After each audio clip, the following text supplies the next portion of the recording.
अस्सलाम वालेकुम दोस्तों, मैं हूं खालिद रज़ा और आप देख रहे हैं रज़ा इलेक्ट्रॉनिक्स यूट्यूब चैनल।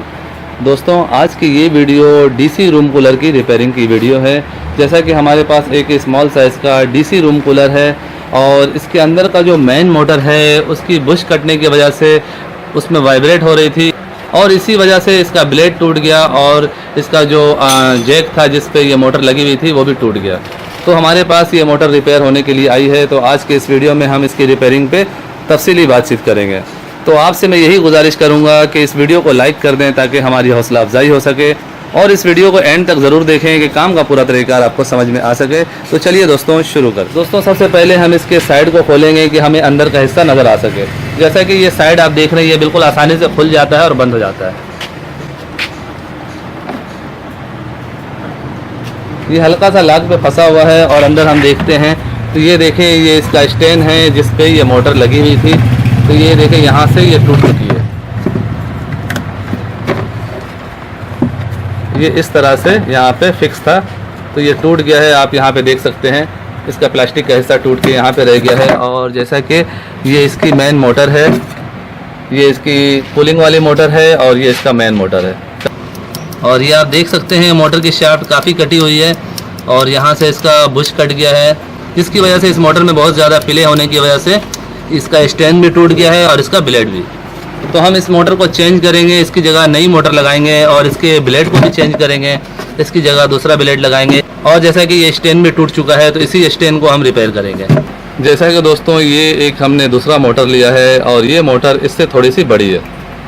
ये आप देखें, इसकी शाफ्ट भी थोड़ी बड़ी है और मोटर भी थोड़ी बड़ी है।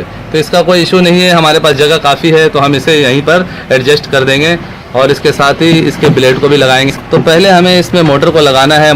जैसा कि यहाँ पे होल नमूने का बना हुआ है तो इसमें जाकर मोटर इस तरह से फंस जाएगी और आगे से हम स्क्रू लगाएंगे। स्क्रू की जगह तो टूट गई है, हम दूसरी जगह से सुराख करके इसमें स्क्रू लगाएंगे और फिर यहाँ पे इसका ब्लेड लगेगा। और जैसा कि साइडों के भी जैक टूट गए हैं तो इसे भी हमें लगाने हैं। जैसा कि मोटर यहाँ पे तकरीबन फिक्स हो चुका है, हमें अब इन साइडों को पहले दुरुस्त करना है।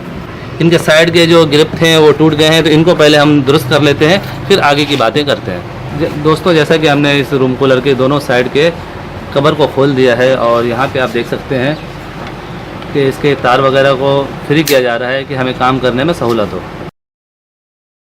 दोस्तों, जैसा कि हमने इस मोटर के स्टैंड को बाहर निकाल लिया है और आप देख सकते हैं साइड इसका टूटा हुआ है। एक साइड थोड़ा सही है, इसमें हम दूसरी जगह खोल करके काम चला लेंगे। इस साइड का जो है वो ज़्यादा टूट गया है, ये इसका पीस है तो इसे हम इस तरह से यहाँ पे लगा देंगे।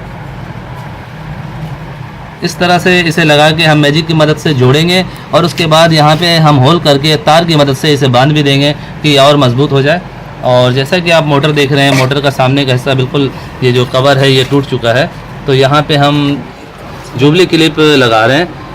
इस जुबली क्लिप को हम लगा के यहाँ पे टाइट कर देंगे तो इससे मोटर जो है वो अपनी जगह पे कवर हो जाएगी। दोस्तों, यहाँ पे जैसा कि हमने मोटर को फिक्स कर दिया है और यहाँ पे जुबली क्लिप लगा के हमने यहाँ से टाइट कर दिया है कि मोटर जो है वो किसी भी तरह बाहर की तरफ ना आने पाए। अब हमें कोई स्क्रू लगाने की इसमें ज़रूरत नहीं है क्योंकि जुबली क्लिप से यहाँ हमने अच्छी खासी टाइट कर दी है और मोटर को घुमाने से भी ये घूम नहीं रही है, सिर्फ इसकी शाफ्ट घूमेगी। अब हम इसके पीस को यहाँ पर इस तरह से रख के ज्वाइन करेंगे और उसके बाद इसे रूम कूलर के अंदर फिक्स करेंगे। दोस्तों, जैसा कि हमने पहले इसमें मैजिक लगाया है और फिर इसमें दोनों साइड छोटे छोटे होल करके इन तारों से इसे पुरोया है।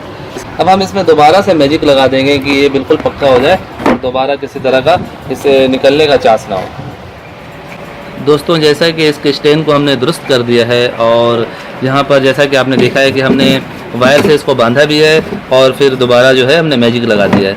अब हम इसे यहाँ पे फिट करेंगे। जैसा कि हमारे पास एक ब्लेड है और ये बुश लगा हुआ है, इस बुश को हम यहाँ पे लगा देंगे।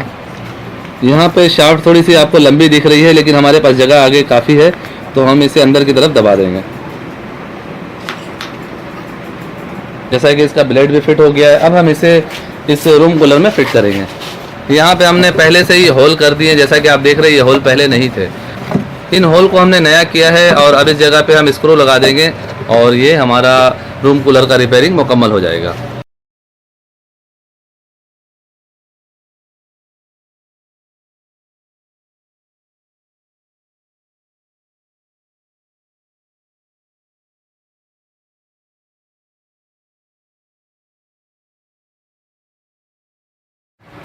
दोस्तों जैसा कि हमने इस मोटर के स्टैंड को यहाँ पे अच्छी तरह से फिक्स कर दिया है और आप देख सकते हैं कि किसी तरह का भी अब इसे निकलने का कोई चांस नहीं है। तो अब हम इन 2 वायर को मोटर में अटैच कर देंगे और उसके बाद इसे चला के चेक करेंगे।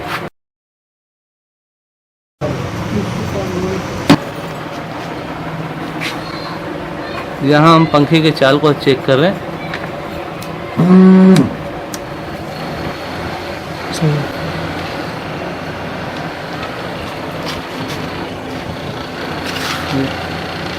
जैसा कि दोस्तों आप देख सकते हैं पंखा हमारा बखूबी घूम रहा है। तो अब हम इसे पक्का करेंगे।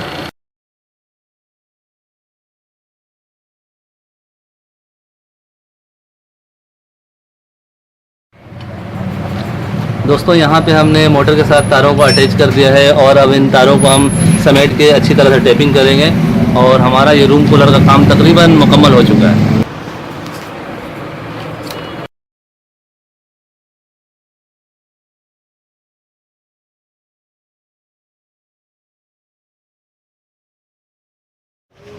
दोस्तों अब हम इस डीसी रूम कूलर का फाइनल चेकअप करने जा रहे हैं और जैसा कि ये इसके 2 बटन यहाँ पे दिए गए हैं, एक कूलिंग का है और दूसरा एयर का है। तो कूलिंग वाली मोटर को पहले हम ऑन करके देख लेते हैं। ये कूलिंग वाली मोटर है और ये एयर वाली मोटर है। दोनों मोटरों को हमने ऑन कर दिया है और आप देख सकते हैं मोटर जो है पानी खींच रही है और इधर पे हमें ये मोटर भी चलता हुआ नज़र आ रहा है और यहाँ पे आप देख सकते हैं ऊपर से पानी गिर रही है। यानी हमारा कूलिंग का मोटर भी बिल्कुल सही तरह से वर्क कर रहा है और यहाँ पे हमें फ़ैन वाली मोटर भी चलते हुए नज़र आ रही है। सो फाइनली दोस्तों मेरी आज की ये वीडियो यहीं तक थी। वीडियो अच्छी लगी हो तो इसे लाइक कर दें और अपने दोस्तों को भी शेयर करें और अगर आप हमारे चैनल में नए हैं तो हमारे चैनल को सब्सक्राइब कर लें और साथ में बेल आइकन भी प्रेस कर दें कि मेरी नई वीडियो का नोटिफिकेशन आपको मिलता रहे। दोस्तों अपना बहुत सा ख्याल रखिएगा, अपनी दुआओं में याद रखिएगा। मिलते हैं अगली वीडियो में। अल्लाह हाफ़िज़।